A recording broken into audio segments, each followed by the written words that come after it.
How about we talk about some Modern Warfare 2?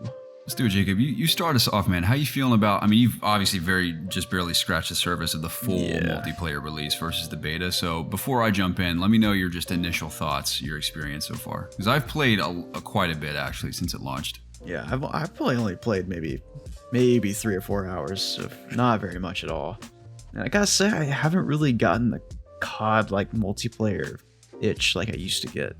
Like I used to, get it day one, jump right in and play multiplayer for like at least a week straight. But it hasn't really caught on this time around. I think it's because of two things. One, I think Overwatch 2 has really kept me away, first of all, which isn't really an issue because I'm still having fun. But secondly, I'm not having as much fun as I normally do in past CODs. Even like the last Modern Warfare, I had more fun. And I haven't really figured out why that is yet. I know one of the main factors is I'm not a huge fan of the maps so far. Like I'm just like, there were a couple from the beta that I enjoy being on. Those have been fun because I kind of know those maps too. So I've had like better rounds on those maps because I know the maps. But like I went on one that was on a highway with all these cars. Like that was everyone hates that one. Yeah, I saw the meme. I think, did you send it to me or? Yeah, name a better duo, and it shows that map, and then everyone leaving. Yeah, leave lobby. Yes. Yeah. That map it might be the worst map ever. Like it's just terrible. I don't like it either. There's this. I kind of like the one on the racetrack. I didn't like it at first, or like I don't think it's on a racetrack, but it's like outside of a racetrack. It's like a little facility. That one's kind of cool. I liked it on Domination. I'll say that. And I think I played a hardline on it, which is cool. There was this one that was in like this deserted town. I absolutely hated that map. I found out that's a remake of a Call of Duty 1 map that I didn't even recognize at first. Yeah, like it all just looked the same to me, and it's so easy. Like people just blended in everywhere. Like if I eventually just switched to a sniper because I couldn't do anything. Like everyone was just hiding. That's another problem I have with this game. It's like everyone's just camping all the time. I feel like no one's running around like I do, and the footsteps are so freaking loud. Like whenever you sprint, it's so loud it annoys the crap out of me. Like I know COD's always had footsteps, but I just feel like it's too much now. I don't like how realistic it kind of is now, I guess. But that's just me. But I've enjoyed sort of like exploring the trees for the guns. That's been kind of cool. I sort of have like a loadout going right now where I have a M4 AR, then I have like whatever perk package lets you equip 2 primaries. So my secondary will be a SMG. So I feel like in a lot of maps I can go in like look down a long lane, I can pull out my AR, and then when I'm going inside I can switch to my SMG. And I sort of like that loop, I guess, of just having the 2 different, ranges in one loadout. And then I have like a sniper loadout. And then I have just a straight like rushing SMG build. Haven't played a whole lot, like I said, but those are just some like very, very early impressions. I know you have much more to add on this front. Yeah, I actually having played roughly 15 or so hours, I have a much different perspective. Initially, I wasn't ever negative about it, but I knew it would take me a bit of time to, one, of course, learn the maps, learn the systems, and get sort of formulated to the current meta of the game. And what I've come to realize are 2 major points for me that I'll kind of branch my whole thought process off of. Infinity Ward definitely branded this game correctly when they were marketing it as the new era of Call of Duty. I wasn't exactly sure what they meant about that. Even having played the beta, I wasn't exactly sure. There were obvious changes in the beta, but now that we have a full set of maps and all of the game modes, all the weapons at our disposal, and the way you rank up those weapons and unlock attachments and camos, that's a big contributor to the new quote-unquote new era of Call of Duty. But the major change for me that I've realized is that I've had to pretend that I'm playing Rainbow Six Siege regardless of the game mode. Mm-hmm. Which I know what you mean. Sounds crazy because it doesn't sound like Call of Duty, but it does still play like Call of Duty. It's just a bit slower. Yeah. Because every match, my first several, I just wanted to run around like crazy like I always do in Call of Duty and just shoot guys. But it's almost impossible to do that. Don't be wrong. Every now and then there are a couple of matches where I've succeeded in doing that, but 99% of the time when I run around like a madman, it just goes badly for me. Yeah. So now that I've taken a step back and just chilled out a little bit, don't get me wrong, I'm not camping ever, but I definitely will get to an area, I'll hang out for a little bit, regardless of the game mode, listen for footsteps, listen for gunfire if we don't have a UAV, and then navigate from there. And 9 times out of 10 matches flow better that way. I get a lot more kills, I die much less. I can also successfully get to objectives if I just chill out a little bit. And I actually really enjoy that. That's one thing that turned me off to Vanguard, because I covered a bit of Vanguard before it released for COD Connected. I played a ton of Vanguard multiplayer and actually did extremely well, but that game mostly caters to a run and gun style of gameplay. And I enjoyed it, but it was so fast paced that it turned me off to it. I'm like, this is complete insanity to me. And wasn't really into it. I kind of like a more bit of a slower pace. I mean, traditionally, like you think of old school Modern Warfare was fast paced, but it was never the Vanguard levels of pacing. Modern Warfare 2019 was similar in that regard, but this is definitely even more pulled back because you really do have to rely on a moment-to-moment situation with the sound design of the game, the weapon you're using, the attachments you're using, the score streaks and kill streaks make a huge impact, which I really, really enjoy about it because you're really having to rely on the game design itself rather than just the commodity of, oh, you know, with my dead silence perk, I'm a ninja, no one can hear me. And then, you know, like if all the gunshots appear as red dots in the map, I can just focus on my mini map and not focus on the game audio or like the map or like spawns or team placement. More so than in my recent memory in Call of Duty, I have to be hyper aware of where my teammates are on the map, where the spawns are happening in relation to where my teammates are, my brain working differently based on the game mode, and all that's just very engaging to me. Once I got through that initial learning curve, it was rough, don't get me wrong, I had some rough matches in there. But once you get used to like, oh, now this is how Infinity Ward has designed this game, like this is how this map works, it makes it way more enjoyable. So I've actually kind of caught the Call of Duty bug again. I'm actually itching to get back to it because once you get into that understanding, it just kind of clicks for you, at least it did for me. And because of that, I enjoy the match-to-match experience for the most part. And I think the camo grind and weapon grind, some people have claimed they don't like it very much, but I'm way into it, dude, because traditionally in my Call of Duty history, I played since the very first one, I will find 1 or 2 guns I like in the game, and that's all I play with for the rest of the game. Same thing with perks. Perks have always kind of been an afterthought to me. I know they've been a big deal in the past. They've kind of had changes over the years, but this is the biggest change they've had, where you start off with your 2 main perks, you have to earn your 3rd one, and then you earn like your ultimate perk by the end based on how well you're performing, which I think is kind of cool because I've never been that crazy about perks anyway. It's very MOBA-esque. That's how MOBAs kind of work. Yeah, and it's kind of like a little mini dopamine hit because you kick ass in the first 30 seconds like, oh, I already have my 3rd perk. That's cool to me. Like, it doesn't bother me. And that 3rd perk really isn't the game changer necessarily anyway, so that still doesn't bother me. Even the beta didn't bother me. But what I've really enjoyed is I'll look at a weapon I really want to unlock, and it says, oh, if you want to unlock this weapon, you got to get this other weapon to level 13. So I'll grind out that weapon, and it, at least for the game's first couple of weeks, it gives people an opportunity to enjoy the entirety of the sandbox. Because if you want all these other different weapons, it forces you to play with other weapons you wouldn't normally probably pick. So I've really enjoyed that. I've gotten to enjoy all these other guns I would have probably just like been an afterthought to me. It's been cool, and if there's a particular attachment for a gun that then becomes universal for all your other guns in that class, you can grind that out. Same thing with the camos. There's a ridiculous amount of camos that all have different challenges attached to them and requirements, but that's cool to me. It gives you a ton to do day one. And don't get me wrong, there's a couple missing features I want to see returned that are hopefully coming very soon, but for the most part, there's a ton of content in this game. And there will inevitably be more maps. Obviously, Warzone's coming, DMZ is coming. The Tier 1, which was formerly known as Hardcore, is coming. The Hardcore modes are coming. They're going to put more maps in the game over time. So the next 2 years are going to be rife with content. I have no worries about that. But even just day one up until now, there's a ton to grind out, a ton to play. All those things are huge positives for me. Everything else is pretty standard Call of Duty for the most part. It just feels fun to play to me now that I've learned it.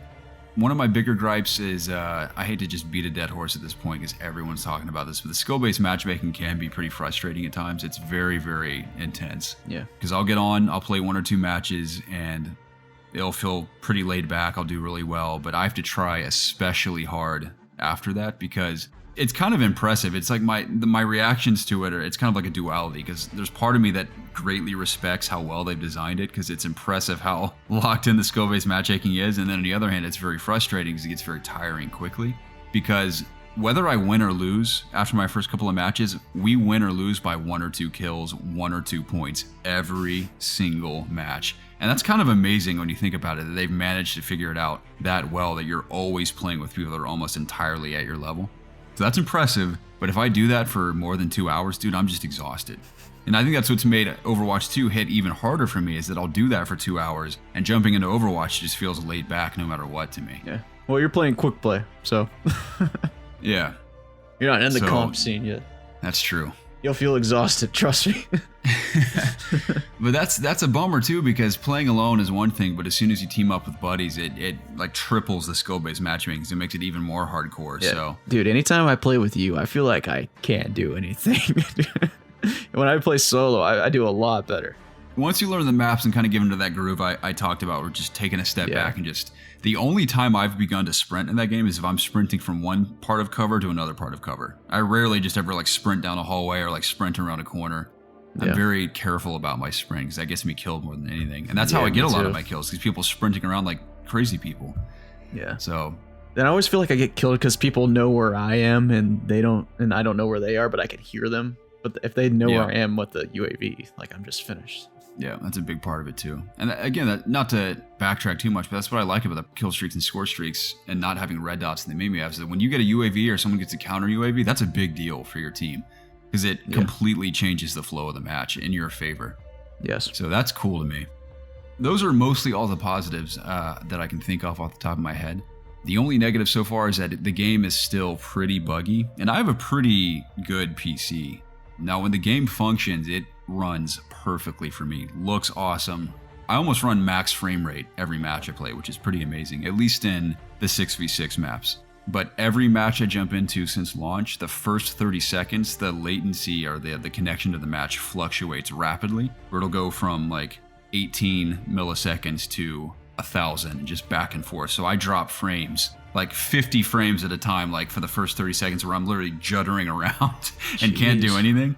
And then finally the game kicks into gear and it runs perfectly. And it's interesting because the campaign cutscenes did the same thing for me, where the campaign missions running totally fine, but as soon as a pre-rendered cutscene comes on, I'll drop frames significantly for the first 30 seconds, then it runs perfectly.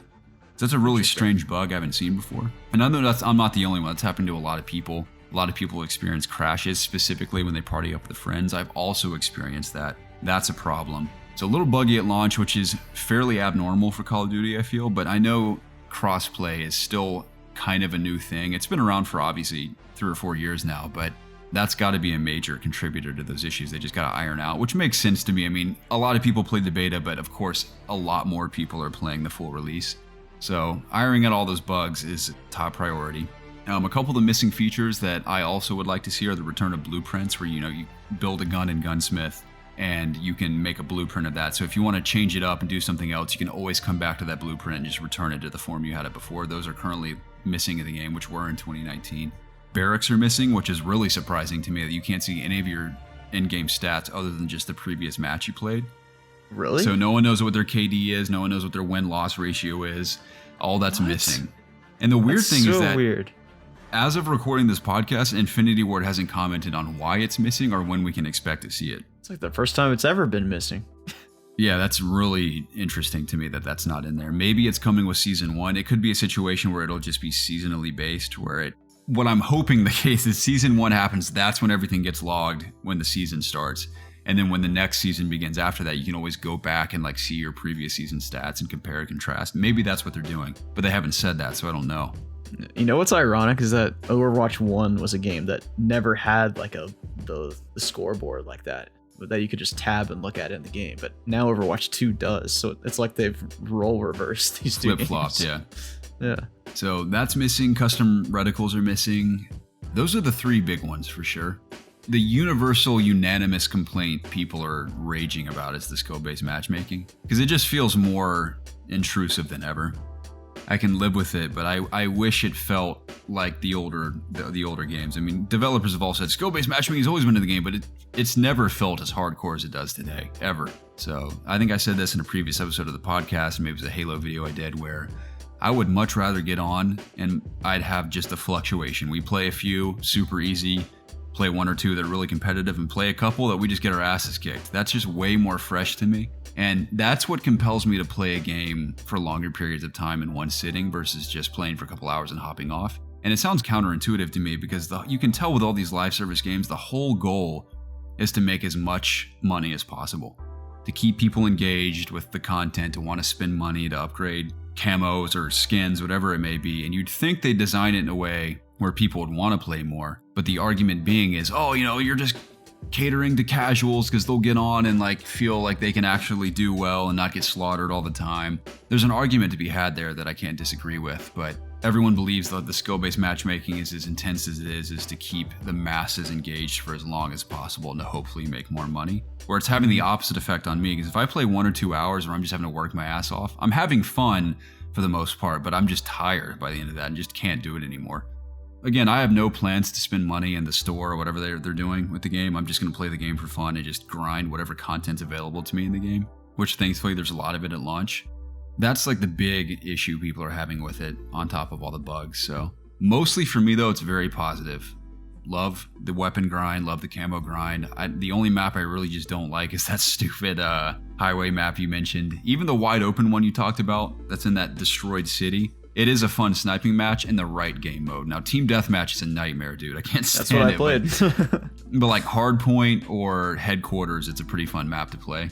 And the sniping, dude, is so much fun in this game. It's better than it's been in years because it rewards accuracy. If you get a headshot, of course, it's one-shot kill. Every now and then, if you hit someone in the chest, it's a one-shot kill.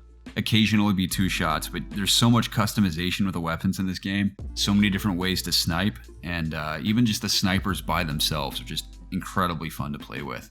It's been cool though, dude. I get on and just see all the different camos people have and like the different attachments they've unlocked. You can tell people have their preferences, and it's the first time in a long time I've noticed in a Call of Duty where people are really thriving in their playstyle and everyone's rewarded for their playstyle, which is a pretty hard thing to pull off. I'm having fun with it, man. I can't wait to play more of it.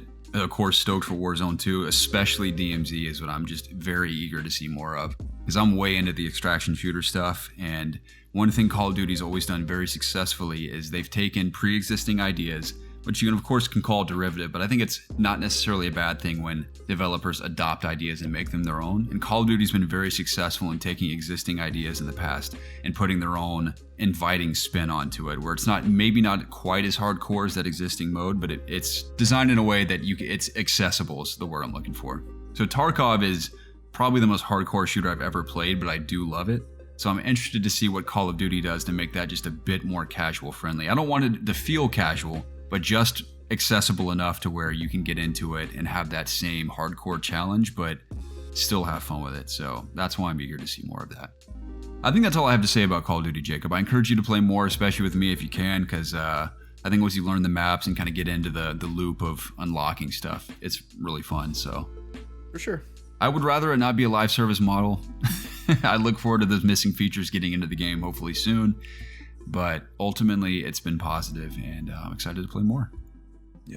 Yeah, I'm like still in that stage where I just don't know everything well enough, so I need to keep playing more. That's the mindset I had to go in with, because every multiplayer competitive shooter, but especially Call of Duty, man, I knew like these first few hours may be pretty rough, and they were. But once you figure it out, it's worth it, man. It's a good time.